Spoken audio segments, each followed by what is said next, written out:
to put out there my whole way to fix legendaries because, and I'm just going to start with this. I know I haven't shown you this yet, and you didn't play World of Warcraft, but look up, what was that damn weapon called? Look up Thunder Fury, Blessed Blade of the Windseeker. First of all, that name, goddammit, that name itself is legendary.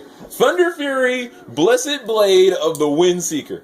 In World of Warcraft, this was a one-handed sword that was bigger than any two-handed weapon in the game. Okay? First of all, let's just start with that. It had a giant fucking electric orb in the middle that shot up the pronged blade, okay? The handle looked like if you gripped it wrong, you'd pierce your hand, like Blade. Like, like if you were grabbing Blade's sword. The first blade lifts and the second blade cuts. Right, exactly. No, but look up the quest to make that weapon. Not only was it resource intensive, because see, what the thing about Guild Wars legendaries are, they're resource intensive as fuck. You will go bankrupt making these things. Oh, yeah. But the particle effects on them, I'll give them this versus Thunder Fury. Thunder Fury to me was the only real legendary that World of Warcraft ever had. All the other ones that followed it just kind of sucked. They were very lackluster compared to the weapon. They didn't even look as cool, despite the fact that it was a vanilla WoW weapon. Ian, it was a vanilla WoW weapon. It looked very basic. It looked very clean, very basic, very.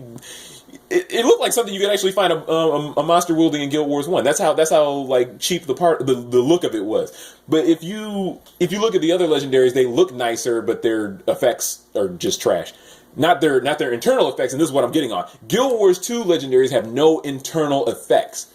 Everything in this game, as far as weapons having effects is concerned, is based on sigils, which is a brilliant idea. I choose what effects my weapon has. Now, Thunder Fury had this effect where if you smack somebody with it, it would trap them in a fucking tornado, and they couldn't move.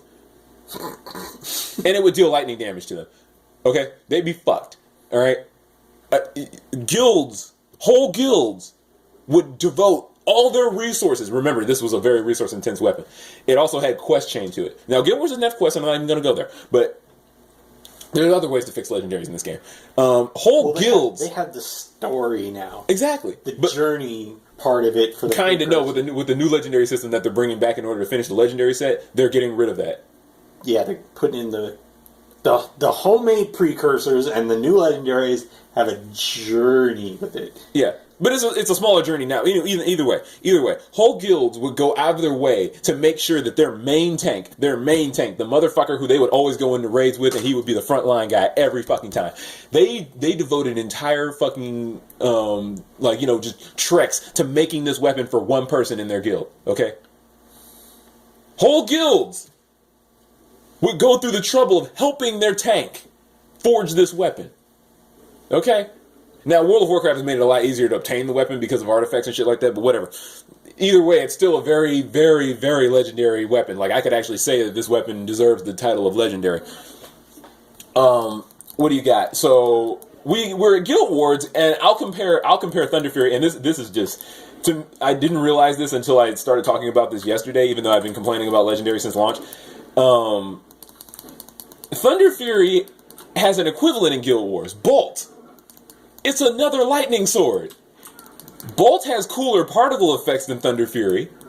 Well, depending on whether or not you like the whole idea of the Death Star energy fluctuation flying up your sword or just lightning shooting out of it. Like, whatever your tastes are, either one of them has an arguably better effect than the other. However, when I smack somebody with Bolt, remember now, this was the one Marcus made. This is the one Marcus wanted.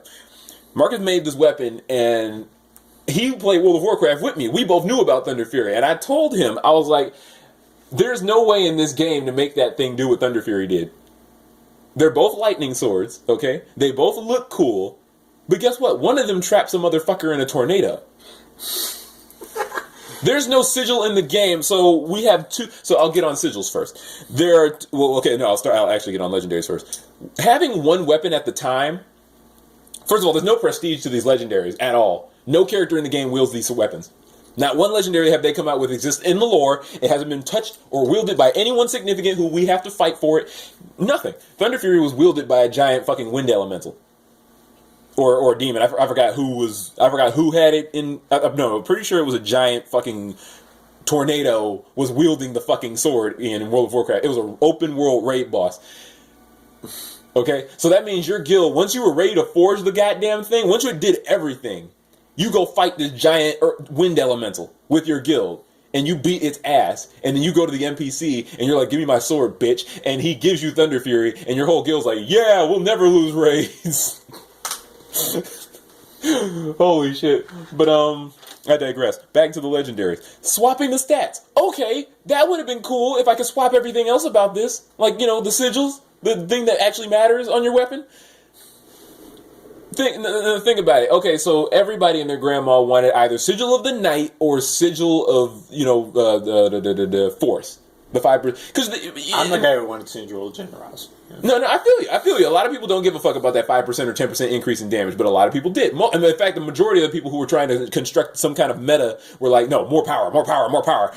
So you want that 5% damage on a power build. But what if I don't need that? Or, here's the other thing, too. I run dungeons. Okay? Dungeons were like one of the biggest things in Guild Wars unless you were doing fractals. Once you got to the point where you could actually do fractals, because it took in the launch of Guild Wars, it took a long time to build up the fractals, and it took dedication and hard work and shit. Now it's just kind of like, just throw your ass in there, get some ascended gear, whatever. Way easier now. Oh no, but see, that makes it more enjoyable. You don't have to wait for the RNG to give you the stuff to exactly. It makes it more enjoyable. They fixed fractals as far as I'm concerned. Fractals is much better now than it ever was. But when what was I saying? But if I'm doing dungeons, right? And this would also incentivize people to do dungeons too. Like, give people cookies when they do dungeons. If I have a legendary, why can't I swap through all of the Slayer sigils? Do you really think that I'm that kind of person who would just keep swapping Slayer sigils out? Now, see, I do that because I can afford it, because they're not expensive. Legendary sigils. Next content. You already knew where I was going with that. Legendary sigils. Why the fuck don't we have these? But here's the thing, though, Ian. Here's the thing. Legendary sigils can only work one way in my mind in Guild Wars. There's only one way to make it work, and one way only. If they don't do it, I'm not buying into this. I'm not buying into whatever fucking trash they decide to give us.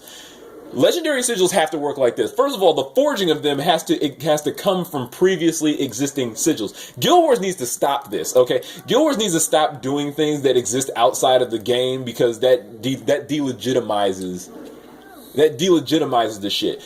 People who complain about Super Adventure Box have no room to justify legendaries. They are so distant from the lore of the game. In fact, they don't exist in the lore of the game. It's just some big, huge, shiny weapon. That's all a legendary is, and the Super Adventure Box is just a separate game from Guild Wars. This is what I'm saying. Well, obviously, disco was invented in... But what significance does that have? Look, see, here's the thing about the Disco Mace. Unless you find that room in Heart of Thorns, and it took all the way off the Heart of Thorns to justify the Disco Mace. There's a room in Heart of Thorns, a secret room, that you can find, unlocked through a golem, and it's one of the Radonovan's laboratory. He made a dance club. And if you dance in the center of the room, if you type /dance in the center of the room, it turns on this disco party, and all these holographic Asuras start showing up. I was looking up lost areas in Guild Wars, and like some guy found this shit, and I was like, oh man, God, that's cool. I wish I had the Disco Mace in there. I didn't go there yet because I want to save that for later. But essentially, legendary sigils can only work one way. You have to forge, like let's say they do like a fiery one. I have to use Sigil of Fire. Okay. Wait, hold on. No. I'll retract that because I just had a good idea that reinforces what I'm saying here. The legendary sigils would all be categorized in the sigil of whatever state of effects that you choose, like the weapon swapping, the on crit, the on hit, the slayers, the stacking sigils. That makes more sense. Think about it. You would only get, because first of all, legendaries only work in the categories that they exist in, with the exception of Twilight, because it's 2 fucking greatswords, 2 legendary greatswords. And I hope they do that again. Actually, I really hope they do that again. I hope they do that with this next set. I hope this second set of legendaries. I hope every set of legendaries that they do ends with a duality one. You know what I mean? Yeah. Like this time it could be like a hammer or something. Who knows? You know what I mean? But like I want that. I like that in game where it's like one legendary wasn't enough. I had to make another one and then fuse those 2 motherfuckers together. You know what I mean? They did that with Twilight, and it's just like I think it's called. Which is weird because it's like I think I'm calling it. I think Twilight is just the dark sword, but whatever. Either way, all the characters that can carry great swords are dual wielders, so you can just switch them. Exactly. Oh, it's nighttime. Weapon swap. Right. Exactly. It's fucking great. You have 2 selectable stats. I mean, it's a little arbitrary, and it's like, yeah, okay, so I went all the trouble of making this, but now you've got a day and night effect, because at nighttime it becomes twilight, and at daytime it becomes dawn. So, okay, during that one event, I think it was a Lunar New Year event. They were like, this thing only happens at night. so you would, yeah. So the whole map was asking, is it daytime? Is it nighttime? I can't tell. It all looks the fucking same. Yeah, I'm definitely making another one of these.